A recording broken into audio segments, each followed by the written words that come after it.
The last thing I expected when my slipstream window closed was company.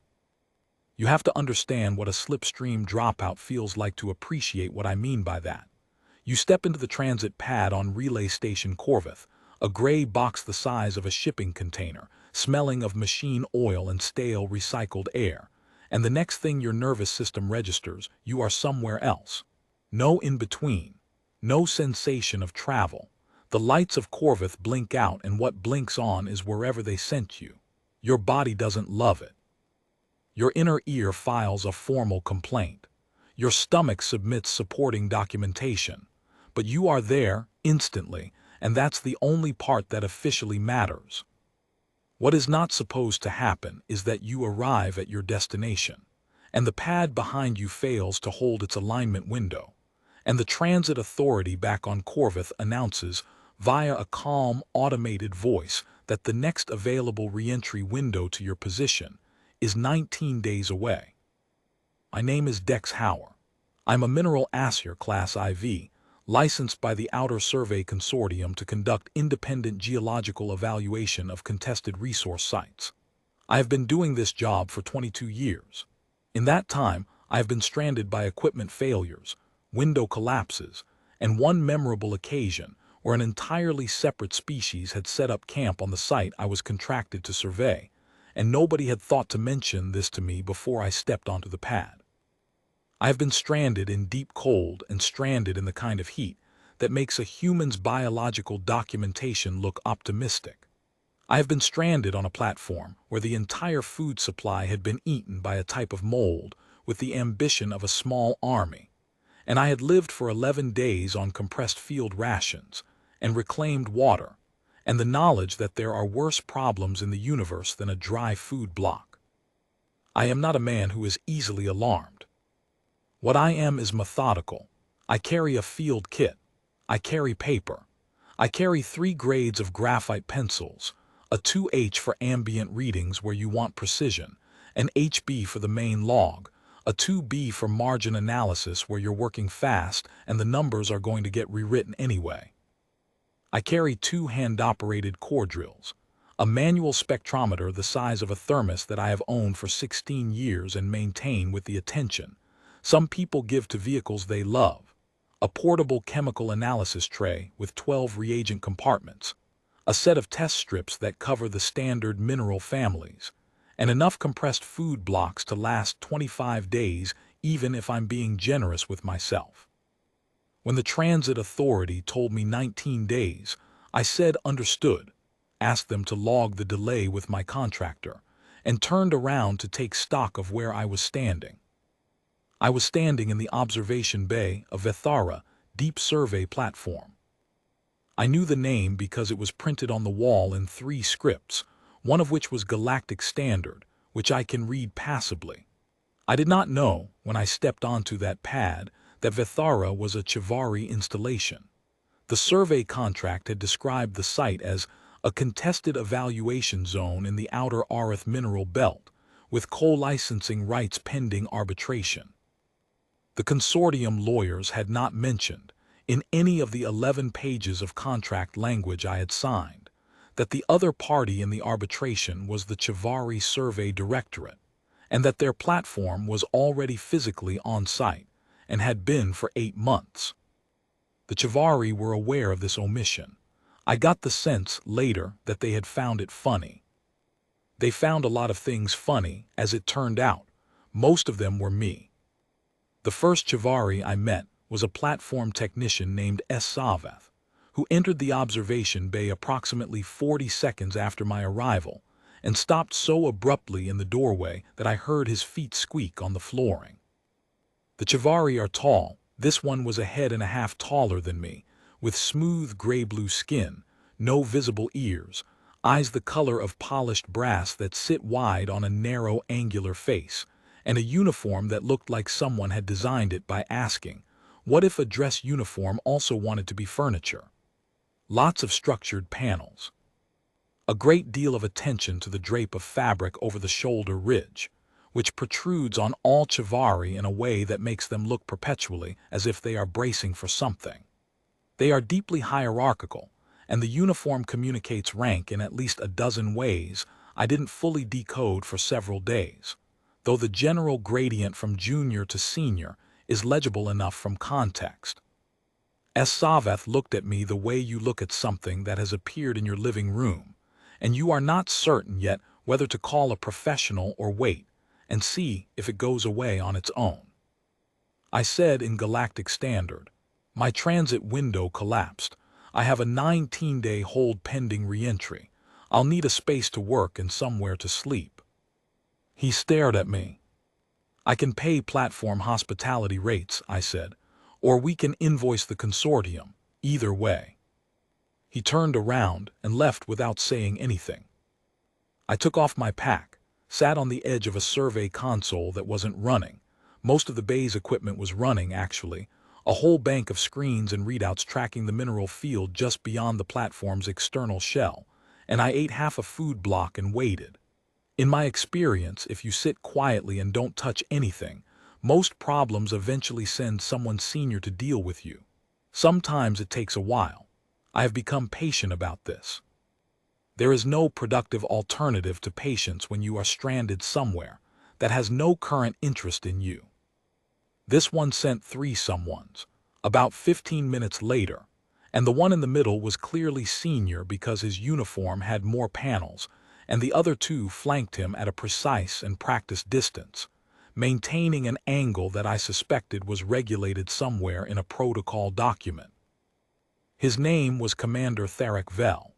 I learned this because he announced it the moment he entered the bay, with the particular quality of enunciation that suggested he was accustomed to the name landing with some weight, a slight pause after the last syllable, as if inviting the room to finish registering.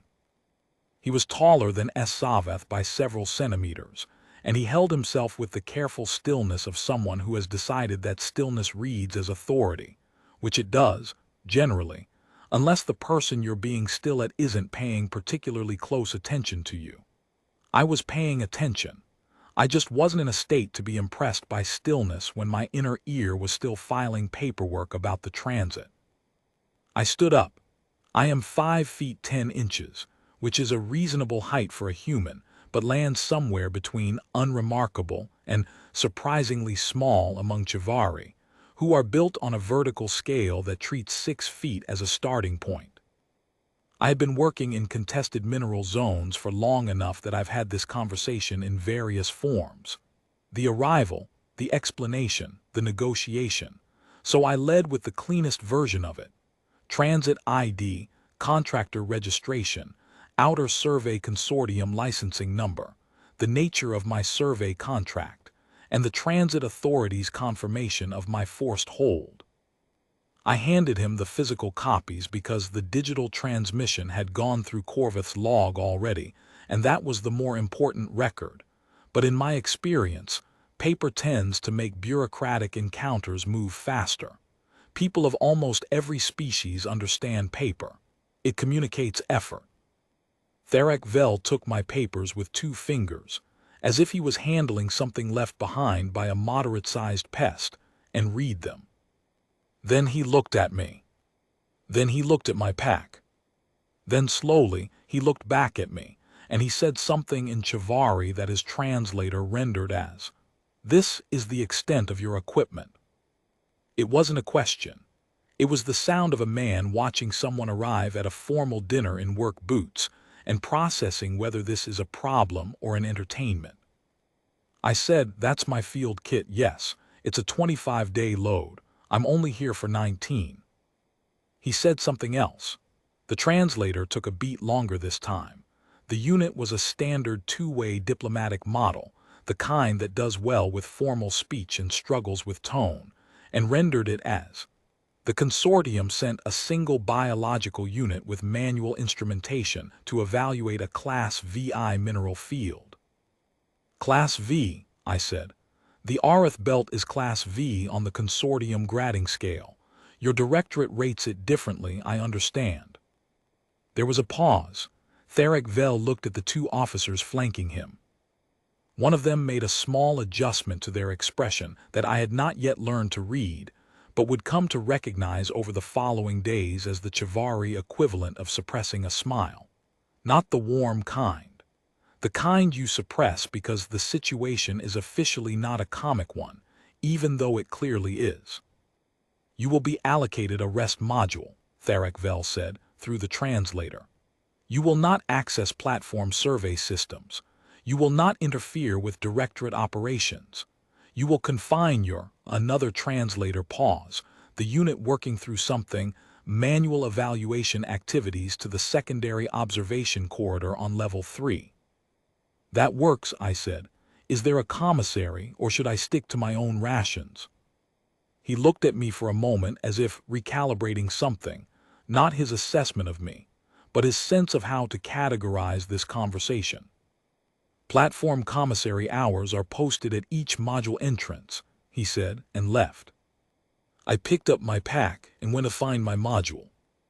The secondary observation corridor on level 3 was a long, low-ceilinged passage running along the platform's inner skin, with a row of narrow windows looking out at the Arith field.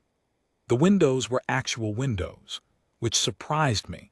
Most platforms of this class use screen arrays, since real viewports are a structural complication that most installation engineers would rather avoid.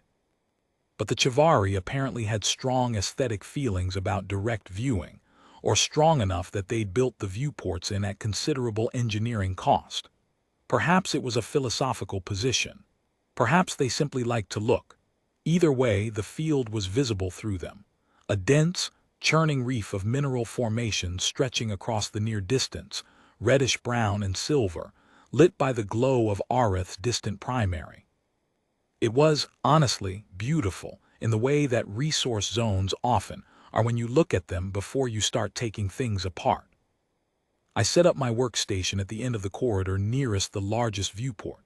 I unpacked my hand drill and its 2-bit sets, the manual spectrometer, my chemical analysis tray, the test strips, the field book, a proper hardback survey log, A4 format, pale green cover, 180 pages of white-lined paper that takes pencil well, and my pencils. I sharpened the pencils. I laid out my reference charts. I clipped my sample cases to the viewport ledge where I could reach them easily. I oriented the spectrometer to the nearest viewport at the reference angle I would use for the daily ambient readings, and noted the angle in the field book header. Then I went to the commissary for dinner, because it had been a long day and I work better when I've eaten. The commissary was large, well-lit, and smelled of something that was not quite meat but was making an earnest attempt. About 30 Chovari in various grades of uniform were eating at long tables, and when I walked in, the room did not go silent. It was more that the noise redistributed, conversation pausing and restarting in a wave that moved from the door to the far wall and came back slightly different in character. The second version of the noise, after the adjustment, had a lighter register than the first. I have been in enough mixed species installations to know what that sounds like. I got a tray. The food service was automated, which meant I could point at things without having to negotiate, and I pointed at the items that looked most like protein and one thing that was clearly a grain preparation of some kind, and a liquid that I was reasonably sure was a beverage. I paid with a consortium transit credit, which the machine accepted without complaint. I sat at the end of an otherwise empty table, which seemed like the socially appropriate choice given the circumstances, and ate my dinner and looked at my notes from the approach transit, which had given me some preliminary spectral readings of the field worth recording while they were fresh. 3 tables over, a group of what I took to be junior survey technicians were watching me with very little attempt at subtlety. One of them said something too quiet and too fast for the translator to catch, and the others laughed. I did not look up. I wrote down my spectral notes and finished my dinner. Another cluster at the far end of the hall glanced over. A senior technician at the center table said something to his neighbor, and they both looked at my field book briefly before returning to their own conversation. This was, as best I could reconstruct later, the moment the entertainment began in earnest. The Chovari Survey Directorate had been operating Vethara platform for 8 months. In that time, they had deployed their primary survey array, a digital electromagnetic sensing grid of, I would learn, considerable sophistication and expense, and had catalogued approximately 40% of the Arith mineral field in what their directorate standards rated as exceptional resolution. They had detailed files on the field's composition, its seismic profile, its probable extraction yield by zone, and its legal status under 5 separate jurisdictional frameworks. They had also, as I gathered from casual observation over the first 2 days, a fairly detailed file on humans. It was not a flattering file. I caught pieces of it in translator fragments, the way you do when you're working in a room and conversations happen around you, and the translator catches phrases and drops them in your ear without context. Short-lived, chemically fragile, dependent on atmospheric conditioning within narrow tolerances, thermal range significantly below Chovari standard. Manual tool operators, for the most part, their digital survey technology exists but is primarily inherited and licensed rather than independently developed. Biological vulnerabilities, numerous, well documented across 3 major xenobiology reviews. There was a phrase the translator kept rendering as optimistically compensatory, which I eventually understood to mean that humans tend to patch our physical limitations with tools and methods rather than addressing the limitations themselves. This was said the way you say that someone has found an adequate workaround for a problem that a better design would have avoided. On the second morning, Saveth came down the level 3 corridor while I was setting up my first core sample from a fragment the platform's external collection arm had brought in overnight. He stood at the entrance to the corridor and watched me for a while with the particular quality of attention that reminded me of the way a person watches a dog try to open a jar, interested, but not expecting results. I had my drill out. It's a good drill, an Essman Series 7, hand-operated, with a tungsten carbide spiral bit and a ceramic sample collector at the base. It's the size of a large thermos.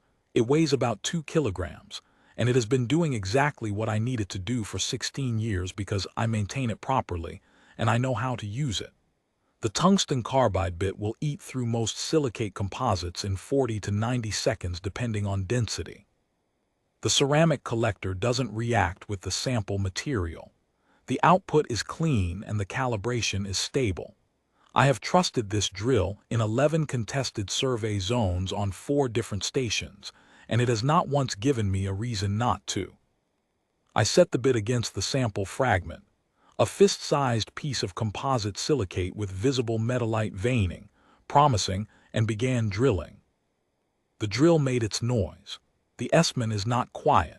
It makes a sound somewhere between a dentist's tool and a kitchen appliance, and I have long since stopped hearing it, the way you stop hearing the engine note of a vehicle you drive every day.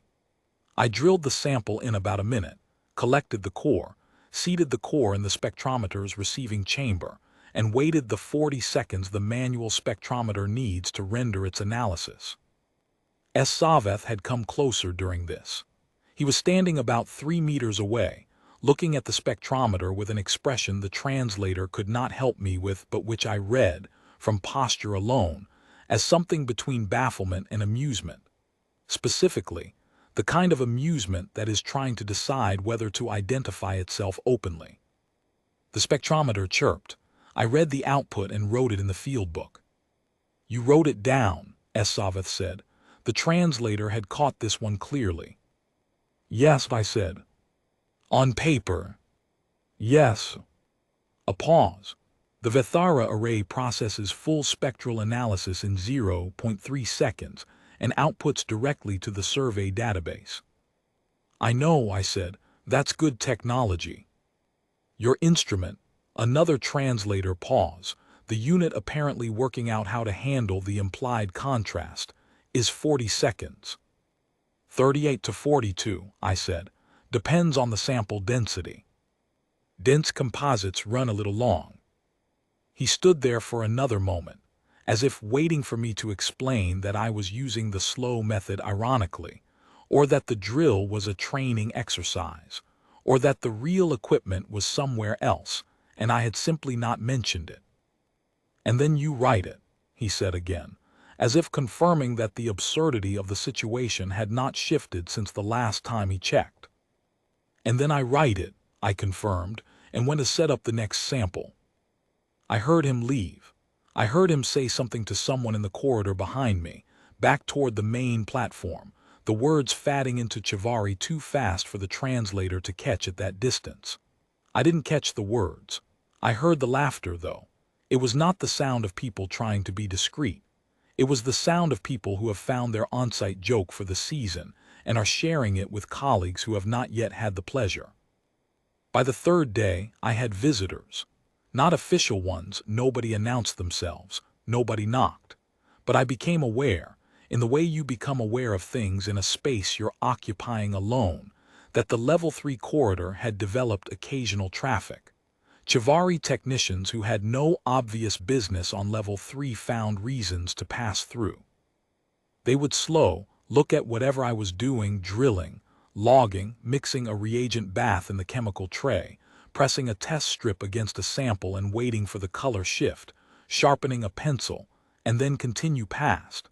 Some of them said things to each other that I didn't catch. The translator is only calibrated to me, and it drops anything under a certain volume threshold. I know what I looked like to them. I have worked enough mixed-species sites to understand the optics. A human being, middle-aged, in worn field clothes, sitting in a corridor with a hand drill and a pad of paper, doing by hand and in 40 seconds what their survey array did automatically in a third of a second, producing output that went into a physical book instead of a shared database. Writing in pencil. By every technical metric available to a Chovari survey technician, what I was doing was not merely inferior. It was almost conceptually alien in its primitiveness. It would be like watching someone navigate with a paper map and a compass in a ship with full stellar cartography.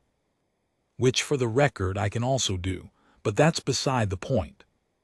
On one pass-through, 2 technicians stopped and watched me complete a full dissolution test. The core fragment in the reagent bath, the color shift timed against the reference strip, the result read and logged. It took about 4 minutes from start to result. The Vethara array could have matched that analysis in whatever fraction of a second it used for that category of sample. I know this because one of the technicians said something that the translator rendered, approximately, as slower than a calibration cycle, and the other one made a sound that required no translation at all. I noted the result in the field book. I went to the next sample. On the 4th day, something happened that I initially noticed only as a mild anomaly. The Vethara array went quiet. Not all at once. It was gradual. Survey systems don't fail dramatically unless something dramatic happens to them, and nothing dramatic had happened. What occurred was a progressive degradation that the platform's monitoring systems flagged as interference within acceptable parameters, for almost 6 hours before the parameters quietly stopped being acceptable, and the logs began recording anomalies too consistent to ignore. I knew this because Theric Vel walked past the Level 3 corridor at a notably faster pace than his usual careful deliberateness, and 2 survey technicians followed him at a near jog, which is not a gait you associate with everything being fine. I also knew it because the hum of the array, which I had been vaguely aware of since my arrival as a consistent background frequency, the way you're vaguely aware of a building's ventilation system, was absent. Silence has a sound in a facility where you have become accustomed to a particular ambient noise. The silence of a stopped array sounds like something waiting. I noted the time in my field book and continued with my sample. The Arith mineral field has a documented electromagnetic signature. This is in the publicly available survey literature. The field's composite mineralogy includes significant deposits of charovite, a dense crystalline compound that interacts with active electromagnetic signals in ways that are, depending on who you talk to, either interesting or extremely inconvenient. The interaction is distance-dependent and density-dependent, and it varies with the field's internal current patterns, which are not stable. A charovite-dense field in a low-current phase is manageable. A charovite-dense field in a high-current phase is a different proposition.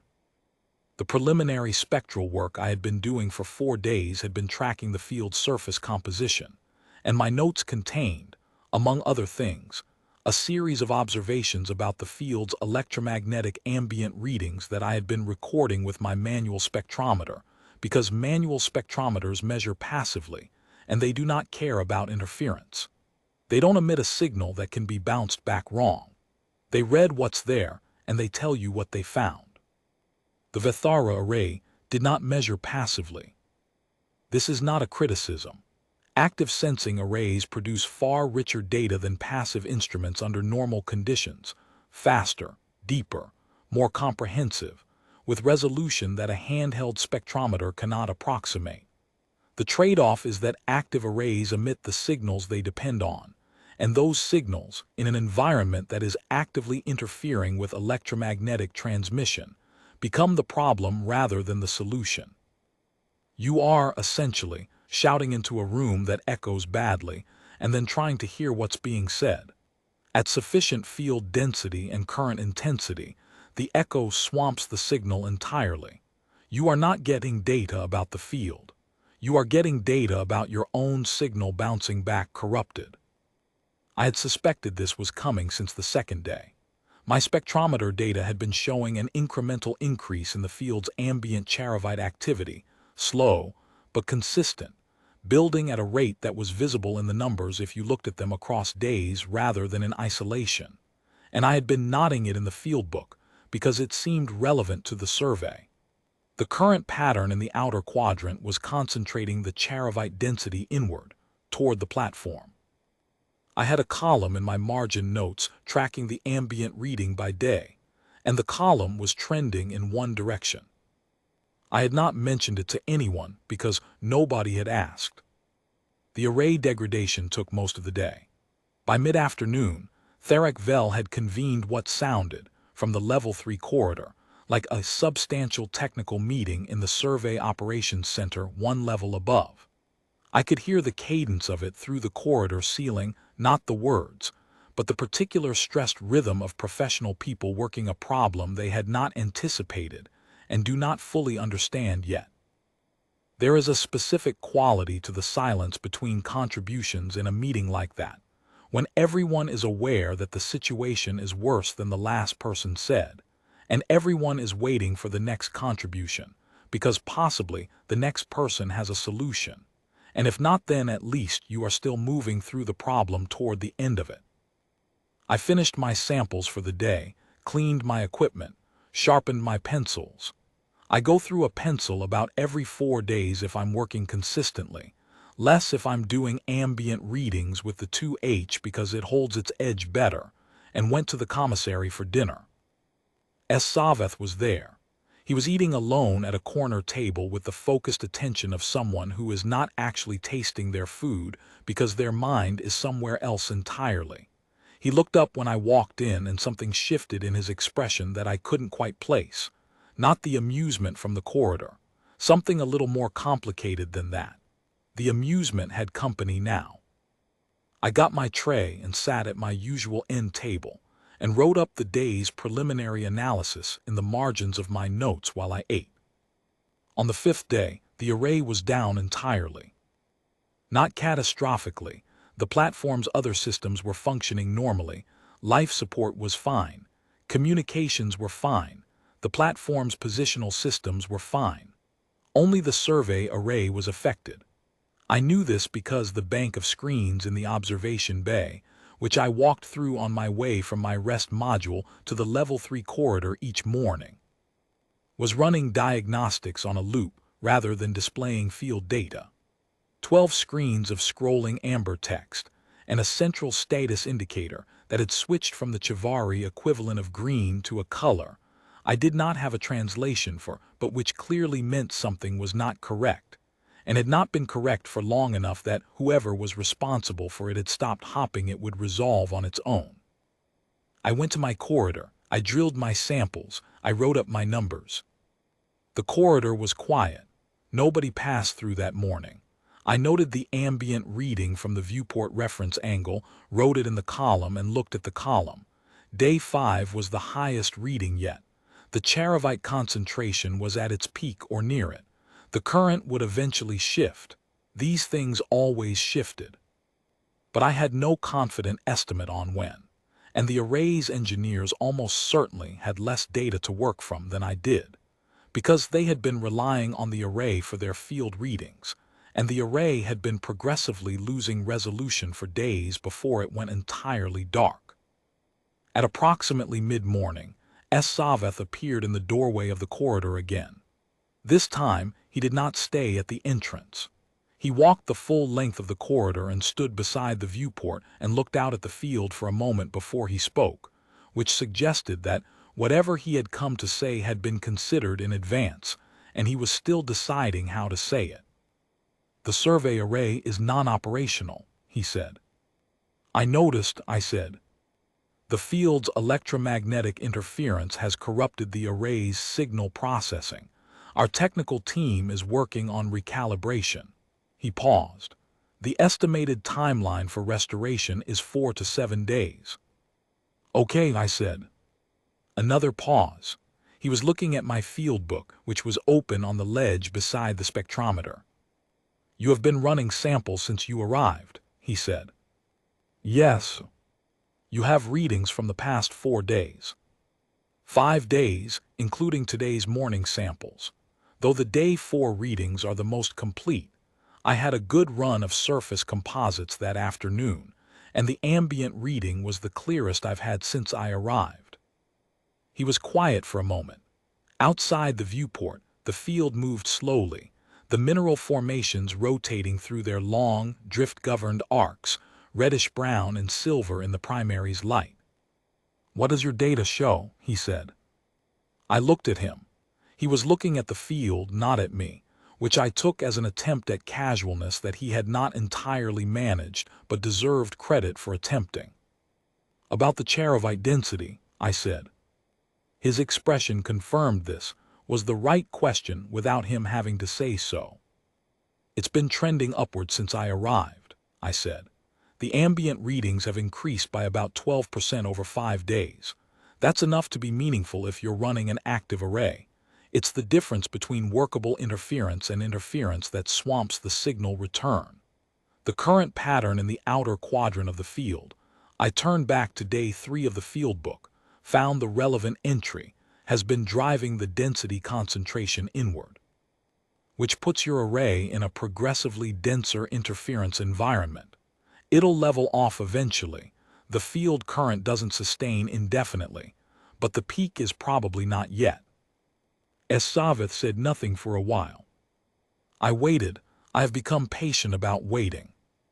"How did you measure the current pattern?" he said finally. "Sequential cross readings," I said. "You take spectrometer readings at the same reference angle across consecutive days, and you can calculate the drift rate from the variation in surface composition. The charovite distribution isn't uniform, it concentrates along the current flows, so you can map the flow from the distribution pattern over time. It's not fast, and it's not precise to the same resolution as your array, but it gives you the direction and the rate." A very long pause. "The array could have performed this analysis in 0.3 seconds, yes," I said. "Except the array needs the field to be quiet enough to hear itself think. The passive spectrometer doesn't care what the field is doing electromagnetically. It just reads reflected ambient spectrum. Light still works. The charovite can do what it likes with the active signal environment, and the spectrometer doesn't know and doesn't care." He looked at me. I went back to my current sample. "I need to report this to Commander Vell," Saveth said. "Fine," I said. "I'll have today's complete readings logged by this evening if he wants a look." He left, this time without the sound of laughter behind him. Commander Thermos-sized came to the Level 3 corridor at the end of that day. He came with Saveth and one other officer I had not previously met but whose uniform suggested a senior technical role, more panels than Saveth, but a different arrangement of them, the kind of variation that probably indicated specialty rather than rank. Thermos-sized did not make an announcement this time. He walked in, stood at a measured distance, and looked at me and my setup with the particular quality of attention that has no amusement in it whatsoever. The amusement was gone. Something more operational had replaced it. I had the field book open to the day's final log entry. I was writing up the afternoon's cross-readings. I do the analysis in pencil in the margins and transfer the clean numbers to the main log in a slightly darker grade. So the book has a clear record and a working record that are visually distinct. And I finished the sentence I was on before I looked up, because stopping mid-sentence is a habit I broke a long time ago. If you lose your place in a field log, you sometimes don't find it again. And if you don't find it again, you sometimes end up with a gap in the sequence. And a gap in the sequence means the analysis downstream is unreliable. Assayer, he said. Commander, I said. He looked at the field book. I looked at him. There is a specific kind of silence that happens when someone who has spent days finding your existence faintly comic has arrived at a moment where they need something from you. And the thing they need from you is the thing they were finding comic. I have been in this silence before, on other platforms, in other contested zones, in other species facilities, where the human with the worn kit bag has turned out to be the person with the data. It has a particular quality. The comedy has drained out of it and something more neutral has moved in, and everyone is being very professional about the transition, because the alternative is to acknowledge the transition, which requires acknowledging the thing that made the transition necessary. And that is a conversation that nobody in this corridor needs to have. Your passive spectrometer data, he said. Saveth tells me you have readings from the full duration of your stay. 5 days, I said. Continuous coverage, 3 to 4 samples per day, plus daily ambient readings from the viewport reference point. The ambient readings are the most useful for your purposes. They're what gives you the current pattern and the charovite concentration trend. The sample data gives you compositional detail on the accessible material, which is probably secondary for you right now. The charovite concentration, he said, and the movement pattern, which quadrant it's accumulating in, at what rate. If you can predict where the peak density sits, you know when the interference level drops enough to restart your array safely. Or you know which zones of the field the array can read accurately despite the interference. The low-density areas are workable before you've got the full field back. He was quiet. I closed the field book, because it seemed like the moment for that, and held it. The notation, he said after a moment. I am told your logging system is unconventional. It's standard consortium field notation. It's not complicated, it's designed to be written fast under field conditions, so some of the shorthand reads oddly if you're not familiar with it. The measurement units don't all have galactic standard equivalents, but it's internally consistent and there's a key in the front cover. I paused. I can walk you through it. It'll take maybe half an hour. Another silence. This one had a different quality from the operational pauses. This was the silence of a very senior person absorbing the fact that they are about to ask a human in a worn jacket who has been drilling rock samples in a corridor for 5 days to please explain his pencil marks to them. Thermos-sized was not a person who asked things he didn't have to ask. I understood this about him by now. He held himself with a deliberateness that extended to his requests for information.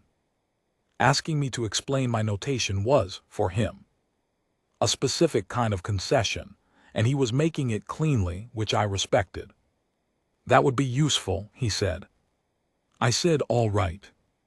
I spent 35 minutes at the viewport, field book open on the ledge, explaining the notation system to Thermos-sized and the technical officer, whose name, I learned, was Sarhin, and who had the focused, slightly desperate attention of someone who needs information quickly and is going to absorb it as fast as it will go. She had a tablet and she was entering notes as I talked. Saveth stood to the side and also listened, I noticed.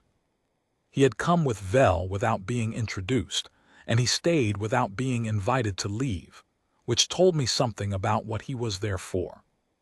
The translator handled the technical terms adequately, though I had to improvise for 2 or 3 measurement units that don't have standard galactic equivalents, and we settled on descriptive approximations that both sides accepted.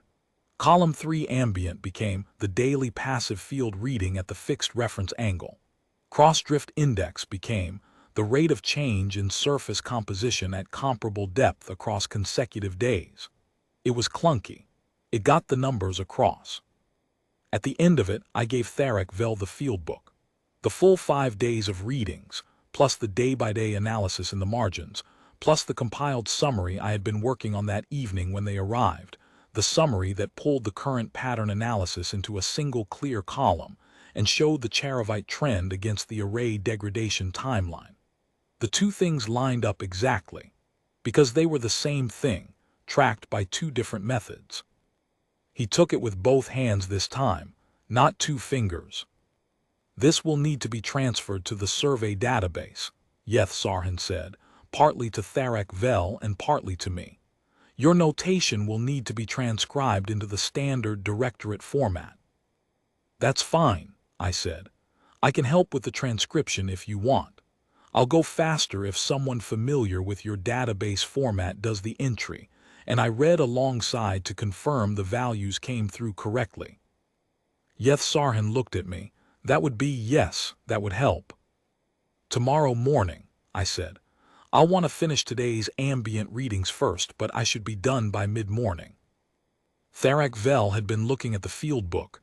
He looked up at me. You have been taking these readings since your arrival, he said, without being asked. It's a mineral survey site, I said. I'm a mineral assayer, I take readings, that's the job. He held the field book for a moment longer. The consortium did not brief us that you were coming, he said. It wasn't quite an accusation. It was the sound of someone restructuring a sequence of events that had looked, until recently, like they were going in one direction. They didn't brief me that you were here, I said. Transit error dropped me into what I thought was an unoccupied evaluation zone. I didn't know this was a directorate installation until I saw the signage. Another pause. And yet, he said. And yet, I agreed. He left with the field book, which I had expected. Yeth Sarhan lingered for a moment. Your spectrometer, she said. It is passive, only passive. Entirely passive. No emitted signal. It reads reflected ambient spectrum from whatever light source is available, natural, artificial, doesn't matter. She looked at it, sitting on the corner of my work surface next to the drill.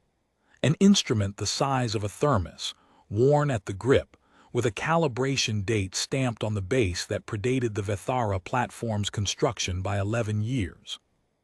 It cannot be interfered with, she said. By an electromagnetic field. No, it doesn't use one. I picked it up and held it out to her. She looked at it but didn't take it. It reads light. The Charovite can do what it likes. Light still works. Yeth Sarhan looked at the spectrometer for a moment longer, then at me, and then she left. I sat down and finished writing up my ambient readings for the day. The transcription work the following morning took 4 hours, not 2. Yeth Sarhan and 2 junior technicians joined me in a proper survey workroom on level 2, where they had set up a transcription station and laid out the field book open to the first day's readings. The junior technicians had clearly been selected for the task on the basis of patience and the ability to work with unfamiliar notation without making faces about it, which they managed tolerably well. They were young, or at least young by the cues I had learned to read, and they worked carefully and didn't ask stupid questions. We went through the 5 days of reading systematically, Yeth Sarhan leading the directorate entry process and me reading out the values and explaining the measurement units, and confirming the cross readings where the margin analysis needed unpacking. The 2H ambient columns went in first, because those were the simplest, and established the baseline trend that made everything else readable in context. Then the sample spectral values.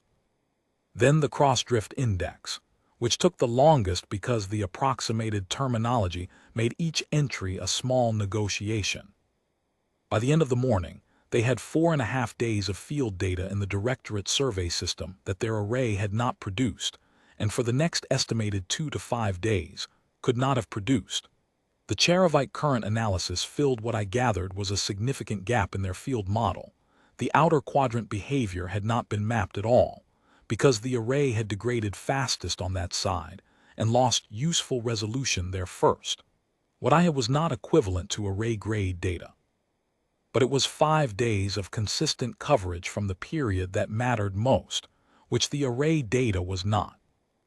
At one point during the transcription, one of the junior technicians, a young one, younger than the other by the look of it, with a careful way of moving that suggested someone still conscious of being observed, asked me something. The translator caught most of it, a question about how I calibrated the spectrometer without a reference array. I explained the calibration procedure. Manual against a known composition reference sample you carry in the kit. Takes about 15 minutes if you haven't done it recently. You take 5 readings of the reference sample, establish the output baseline, check it against the published spectrum for that composition, adjust if the calibration has drifted. Simple, time-consuming, reliable. You carry a reference sample, they said, through the translator. Yes, I said, everyone in field assay does, it's standard kit. They were quiet for a moment. In the event that all digital instrumentation fails, they said slowly, you can still calibrate. In the event that all digital instrumentation fails, I confirmed, I can still calibrate. The reference sample is a piece of stable silicate composite from a terrestrial formation on New Erath. I've had the same piece for 12 years. It doesn't change. It's the baseline. There was a pause in the room that had a slightly different quality from the working pauses we'd been having all morning.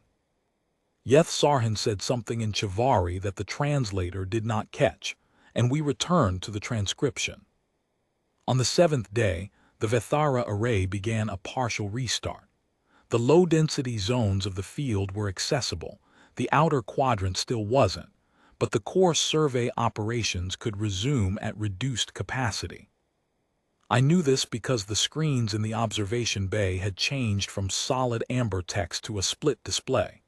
Active readings on the left side, diagnostics on the right, the 2 sections meeting at a vertical line that moved incrementally rightward over the following days as more of the array came back online. Progress, measured and cautious, but real. Therek Vel came to the level 3 corridor again that morning. He came alone, without Savath or the escort pattern from before, and he walked the corridor length without the announcer's pause he had used at the beginning of my stay. He stood at the viewport and looked out at the field. The array's restart is proceeding, he said. We expect full restoration in 2 days. Good, I said. Your data has been incorporated into the survey model. The current pattern analysis significantly improves our field mapping for the outer quadrant. We had essentially no coverage there for the 6 days prior to the outage. Happy to help, I said. A pause, not the weighted kind, something more considered. The consortium contract, he said, the arbitration. I don't handle that side of things, I said. I just produce the survey data. The lawyers sort out what happens to it. The data you have produced is under consortium licensing, he said, as your methodology is consortium certified. Yes. I can produce a co-survey summary if that helps. The arbitration data produced by both parties on site during the same evaluation period, presented in a single consolidated document. It's cleaner than 2 competing surveys, and the arbitrators tend to prefer it. It suggests the technical teams cooperated, which they like. Another pause, long enough to be meaningful. That is one possible approach, Thermos-sized said carefully. It avoids a lot of back and forth, I said, purely as a practical observation. He said nothing further on the topic, which is, from a Chovari commander, approximately equivalent to saying quite a lot. I went back to my sample. On the 9th day, I took my first exterior walk. The Vithara platform had an EVA bay, and the site contract technically entitled me to exterior access for sample collection, and I had been on the platform long enough to know the equipment and the protocols well enough to be confident about using them. I could have requested a solo EVA. I didn't, partly because it was sensible to have a second person on any EVA from a platform you don't know the engineering history of, and partly because I thought the offer might be accepted. Assayer escorted me, which I had half expected by this point. He knew the bay and the procedures, and he had been the one most consistently paying attention to my methodology, which I suspected had something to do with why he volunteered. We walked the exterior shell for about 90 minutes. I collected 8 exterior samples from the field material that had drifted and settled against the platform's outer surface.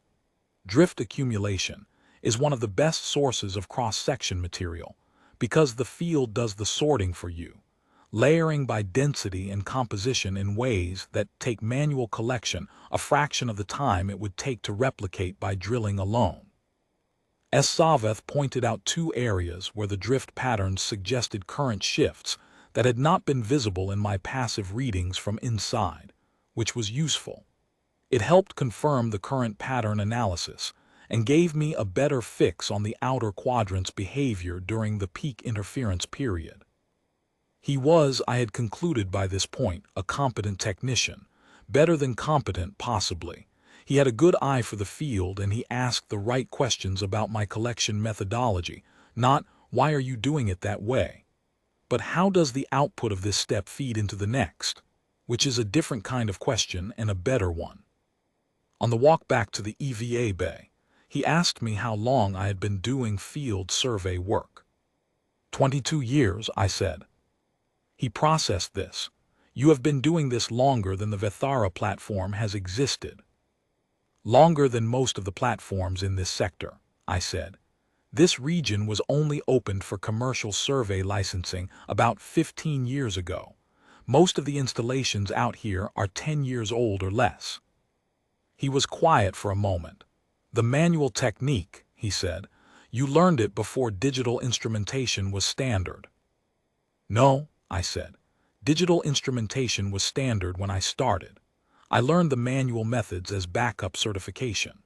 The consortium requires it for Class IV and above. You have to demonstrate that you can produce survey quality results with non-digital equipment before they'll license you at that level. It's been the rule since a platform on Varath Station lost its array to a solar event and had no way to continue the survey. They lost 11 days of coverage and a significant portion of their field model. The consortium decided that wasn't going to happen again. Assayer was quiet for a few paces. The backup certification, he said, this is mandatory, not optional. For human assayers at Class IV and above, yes. It's been in the licensing standards for, I thought about it, 40 years, 42, something like that. We entered the EVA bay and started cycling through the return protocol. Assayer worked through his checks with the practiced efficiency of someone who has done it many times. The Directorate's survey licensing, he said, after a moment, does not require passive methodology certification. I know, I said. A pause. This was not previously considered a gap. No, I said. It wouldn't have been. The failure cases are rare. The interference threshold for a charovite-dense field at current peak is an unusual condition. Most platforms don't encounter it in the normal operational range. I finished my own return checks. The consortium argued about removing the passive certification requirement about 8 years ago. There was a technical conference discussion. The argument for removing it was that the digital systems were good enough that the failure cases were marginal. The argument for keeping it was that marginal failures are still failures, and a licensed assayer should be able to produce results regardless of what the field does to the equipment. As Saveth finished his checks, he looked at me for a moment. "Rare failures," he said. "Like electromagnetic interference from a charovite-dense mineral field," I said pleasantly, and went to store my samples. On the 12th day, the array was fully restored. I watched the observation bay screen cycle back to active display from the corridor, the amber diagnostic text replaced by field imagery and running data, the split display closing as the right side converted to a mirror of the left. Chovari technicians moved through the bay with the purposeful energy of people returning to a familiar job after an unexpected interruption. Things were, evidently, back to normal. I had 4 days of survey work left on my hold period. I spent them the way I'd spent the first 12, drilling, logging, reading the spectrometer output, writing the numbers in the field book. The level 3 corridor foot traffic had normalized, not stopped, but normalized. I was no longer an exhibit. I was a feature of the corridor, like the viewport or the ceiling junction where the ambient lighting ran slightly cool relative to the rest of the level. Something that had been there long enough to be accounted for. On the 14th day, Yeth Sarhan came to the corridor with a data tablet. "We are compiling the full survey report for the arbitration," she said. "I am preparing a technical annex on the electromagnetic interference event and the survey data gap it created." "All right," I said. "I need to accurately characterize the methodology by which the gap was partially covered." She looked at the field book. "Your data is logged in our system as passive spectrometric survey, manual notation, consortium class IV methodology. I want to confirm this characterization is accurate before it goes into the report." "That's accurate," I said. She made a note on the tablet. "The annex will note that during the 11-day array outage, the only continuous field coverage was produced by passive human methodology operating independently of the platform's active sensing systems." She looked up at me. "Do you have any objection to this characterization?" "No," I said. "It will be part of the official record." "That's fine," I said. "It's what happened." She nodded, made another note, looked at the field book again at the pencil sitting in the spine where I'd left it. "The reference sample," she said, "the one you use for calibration, what is it made of?" "Silicate composite from a terrestrial formation on New Arath. Stable, non-reactive, known spectrum to 4 decimal places. I replace it every 5 years." "You carry it with you, on every survey?" "Yes." A pause. "We do not carry one," she said. It was not quite a question, and not quite a statement. It was the sound of someone nodding something in a column that was not previously there. "I know," I said. She made a final note and left. The last days of my hold passed without incident. I completed my survey of the exterior samples, wrote up the full analysis, and compiled a clean summary report in the consortium's standard format, the kind of document that can go directly to a contracts officer without needing interpretation.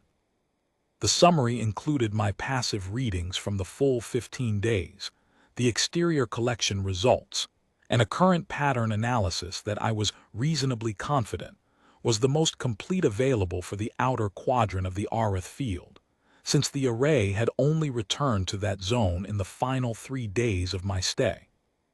On the morning of day 19, I packed my equipment. The hand drill went into its case. The spectrometer went into its sleeve.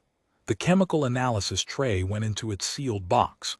The pencils, I had used about 3.5 of them over the course of the stay, which is slightly below my usual rate, though I'd been running more ambient work and less margin analysis than a typical survey, went back into their case. The reference sample went back into its protective housing. The field book went into its waterproof cover.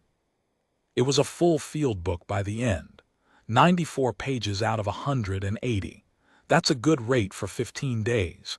It means the work was consistent and the data was being produced rather than planned, and the platform had enough material to work with. A partial field book means you were waiting for something. A full one means you were working. I went to the commissary for a last breakfast, sat at my end table, and wrote up the final ambient readings from the viewport while I ate. Then I went to the transit bay. Therek Vel was there. He was not alone, Saveth was with him, and Yeth Sarhin, and 2 other officers I recognized from the Survey Operations Center.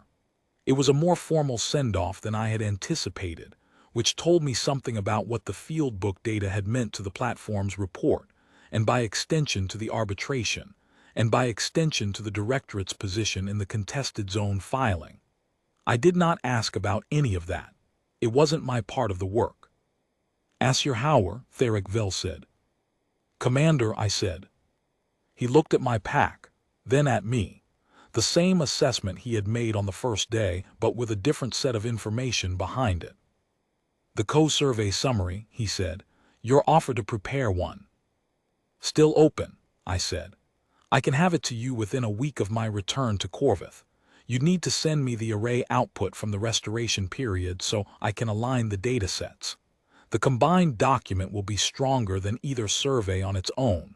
You have the high-resolution coverage, I have the gap coverage, and the arbitrators will see a complete field record rather than 2 competing partial ones. That can be arranged, he said. I nodded. The transit pad hummed. It was coming online for my window. Your backup certification requirement, Therek Vel said, and there was something in his voice that the translator rendered imperfectly, a tone that occupied a space between 2 things. The consortium introduced it 40 years ago. Yes, I said. Following a survey loss on Verath Station. Yes. He was quiet for a moment, looking at a middle distance that wasn't the wall and wasn't me. The Directorate will review its certification standards, he said, following the Arith survey report. That seems like a good idea, I said. The transit pad indicated ready. I picked up my pack.